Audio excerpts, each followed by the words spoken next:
Segurança, certeza e gozo da salvação eterna, parte 1. Pois bem, amigo ouvinte, há 3 coisas que, com o auxílio do Espírito Santo, desejo mostrar a você, as quais, na própria linguagem das Sagradas Escrituras, são as seguintes: o caminho da salvação, Atos 16:17. Segundo, o conhecimento da salvação, Lucas 1:77. Terceiro, a alegria da salvação, Salmo 51:12. Estas 3 coisas, embora intimamente ligadas, baseiam-se, todavia, cada uma delas em verdades diferentes, de modo que é muito possível uma pessoa saber qual é o caminho da salvação, sem contudo ter o conhecimento de estar pessoalmente salva, ou mesmo conhecer que está salva, sem possuir, contudo, a alegria que deve acompanhar esse conhecimento. Falaremos, pois, em primeiro lugar, do caminho da salvação. O caminho da salvação, Atos 16:17. A primeira parte da Bíblia Sagrada, o Antigo Testamento, está repleto de figuras ou símbolos de coisas espirituais, como diz o apóstolo Paulo: tudo que dantes foi escrito para o nosso ensino foi escrito. Romanos 15:4. Vejamos, pois, qual o sentido espiritual de uma dessas figuras contidas no Antigo Testamento, no livro de Êxodo, onde se lê estas palavras em relação à lei de Deus dada por intermédio de Moisés ao seu povo na antiguidade. Porém, tudo o que abrir a madre da jumenta resgatarás com o cordeiro, e se o não resgatares, cortar-lhe-ás a cabeça. Mas todo o primogênito do homem entre os teus filhos resgatarás. Êxodo 13:13. Com estas palavras na memória, voltemos em pensamento a uns 3.000 anos atrás e vamos supor que nos encontremos perto de 2 homens que estão conversando seriamente. Um deles, sacerdote de Deus, e o outro, simples e pobre camponês israelita. Nossa atenção é atraída pelos gestos e pela maneira de ambos, que demonstra estarem tratando de um assunto importante. Ao observá-los, descobrimos que o assunto diz respeito a um jumentinho que está ao lado deles. Vim perguntar, diz o pobre israelita, se não pode ser feita uma exceção a meu favor, só desta vez. Este animal é o primogênito de uma jumenta que tenho, e embora eu saiba o que diz a lei de Deus a seu respeito, espero que haja misericórdia e seja poupada a vida do jumentinho. Sou apenas um pobre em Israel e não posso pensar em perder este animal.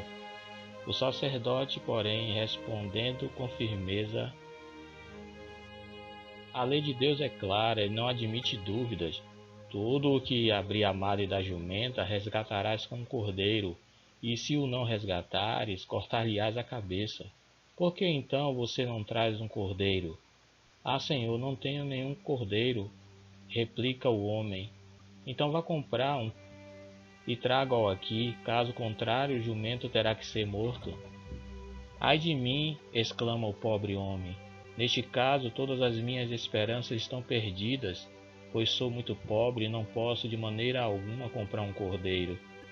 Mas, durante a conversa, aproxima-se uma terceira pessoa que, ouvindo a triste história do homem, volta-se para ele e lhe diz bondosamente: não fique desanimado, posso resolver o seu problema. Temos em casa um cordeiro que é muito querido de todos da minha família, pois não tem nenhuma única mancha, nem defeito algum, e nunca se extraviou. Vou já buscá-lo. Pouco depois, o homem está de volta, trazendo o cordeiro que em seguida é morto e o seu sangue derramado. O sacerdote volta-se então para o pobre israelita e lhe diz: agora você pode levar o seu jumentinho para casa e ficar certo de que não precisará matá-lo. Graças ao seu amigo, o cordeiro morreu no lugar dele e, portanto, o jumentinho fica com toda a justiça totalmente livre. Ora, querido ouvinte, acaso você não vê nisto o quadro divino da salvação do pecador? Em consequência dos seus pecados, a justiça de Deus exige a sua morte, isto é, o seu justo castigo. A única alternativa que resta a você é a morte de um substituto aprovado por Deus. Você jamais poderia de si mesmo providenciar o necessário para sair dessa desesperada situação em que se encontra. Deus, porém, na pessoa de seu Filho amado, supriu Ele próprio um substituto. Eis o Cordeiro de Deus, disse João aos seus discípulos, ao contemplarem o bendito e imaculado Salvador. Eis o Cordeiro de Deus que tira o pecado do mundo. João 1:29.